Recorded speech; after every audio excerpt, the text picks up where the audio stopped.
안녕하세요, 등프로입니다. 자, 오늘 레슨은 오늘 저의 주제는 레슨이 아닙니다. 등프로입니다. 제가 어떻게 해서 비거리를 멀리 내보내는지에 대한 노하우입니다. 이 부분은 좀 위험할 수 있어요. 어떤 분들한테는 안 맞을 수도 있어요. 근데 이제 제가 드라이버를 논하자고 했을 때 이 부분은 꼭 신경을 쓰면서 많이 연습을 한다라는 부분에 대해서만 좀 알려드리고 싶어요. 저와 좀 신체가 비슷하시면 좀 더 도움이 많이 될 거라고 생각해요. 좀 키가 작으시거나 좀 팔 길이가 짧거나 이런 분들한테는 좀 유익할 수도 있습니다. 제가 사실 그렇게 신체의 리스크를 가지고 있다 보니까 비거리가 상당히 안 났었어요. 학생 때만 해도 진짜 비거리가 좀 컴플렉스였었는데, 제가 어떤 영상을 보면서 좀 많이 생각이 달라졌었는데, 장타대회. 여러분들도 한 번씩 이제 보실 거예요, 장타대회를. 그러면 그 선수들 봤을 때 어떤 점이 좀 많이 다르다고 생각해요? 백스윙에 대한 부분이 굉장히 좀 다르죠. 우리나라에서는 그 스윙의 미를 좀 많이 따져요. 예뻐야 된다, 멋있어야 된다 라는 게 좀 강하게 박혀 있거든요. 근데 여러분들이 보시면 미국 PGA 투어 경기할 때 한번 보세요. 같은 스윙 구조를 가지고 있는 프로들이 과연 몇이나 되죠? 아마 한 명도 전 없을 거라고 생각해요. 자, 지금 대표적으로 장타 치는 선수 중에 존남이라는 선수가 있죠. 어떤 스윙 궤도를 가지고 있어요? 완전 아웃투인의 스윙을 가지고 있고, 반대로 이제 맥길로이는 인투아웃의 스윙을 가지고 있죠.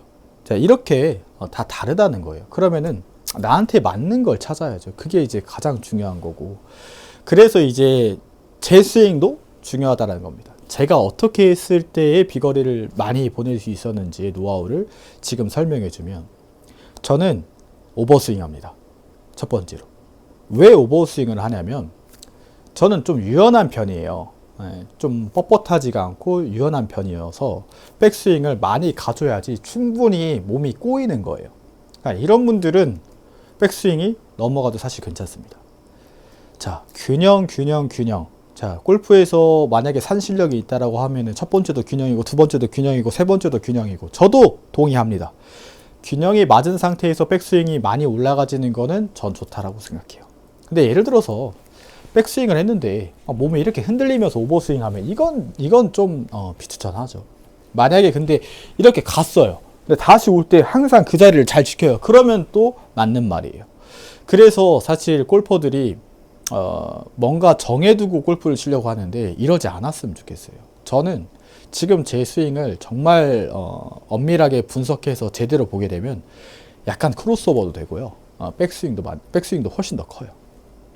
그래야지 꼬임이 다 써지는 거예요. 제가 노하우로 첫 번째로 알려줄 수 있는 게 최대한의 많은 꼬임.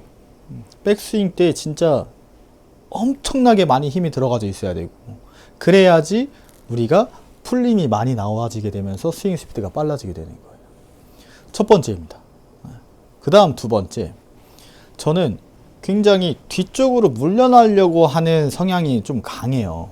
자, 그렇게 되면 뒤쪽으로 물러나게 되면 어떻게 나와요? 밑에서 위로 퍼올려지는 거예요. 그러면은 볼이 쭉 위로 떠버려요. 굉장히 이 부분도 좀 신선한 부분이죠.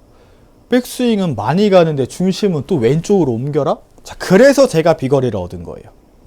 만약에 제가 중심을 뒤에 남기고 오버스윙을 하지 않은 상태로 스윙을 하게 되면 이런 식으로 스윙을 하게 될 건데, 사실 투어에서 절대 살아남을 수가 없어요. 이 정도 비거리 가지고 제가 비벼볼 수가 없는 거예요. 아예 승부조차 걸 수가 없는 거예요. 그럼 지금 비거리 235m가 나가는데, 사실 여자 프로들도 요즘에는 멀리 치시는 분들 이 정도 비거리를 다 가지고 있죠. 하지만 전 남자예요. 남자 프로 세계에서는 235라는 비거리는 절대 있을 수가 없는 비거리예요.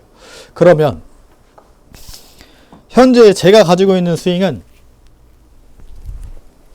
정말 맘 놓고 때려본다 라고 했을 때, 멀리 쳐야겠다, 파5다, 투혼 시켜야겠다 라고 했을 때에는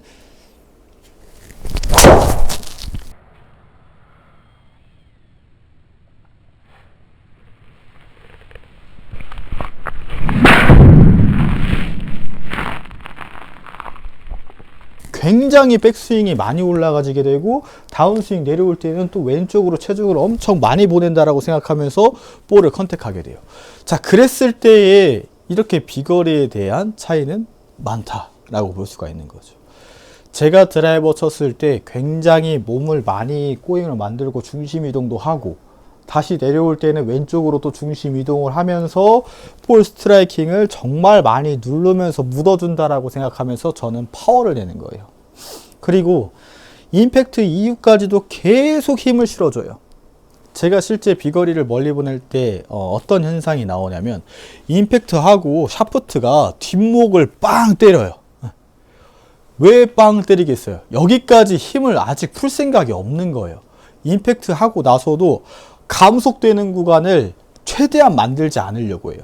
오히려 저는 백스윙에서 스타트 했을 때의 스피드보다 임팩트 이후 피니시 했을 때의 스피드가 훨씬 더 높아요.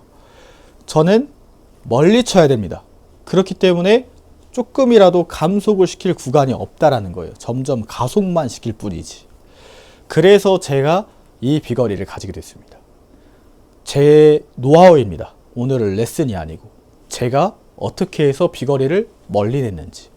여러분들도 시간 되시면 등 프로의 스윙을 한 번씩 따라해 보시고, 근데 이제 정 안 맞는다, 진짜 이걸 했더니 막 더 사실 방향이 안 좋아진다라고 하시는 분들은 과감히 포기하세요. 아직 조금 서툰 부분이 있을 수 있습니다. 그리고 좀 이른 부분이 있을 수가 있고. 제 노하우는 여기까지였습니다. 자, 지금까지 영상 시청해 주셔서 감사합니다. 등프로의 비거리의 비결이었습니다. 자, 구독과 좋아요, 알림까지 부탁드리겠습니다. 감사합니다.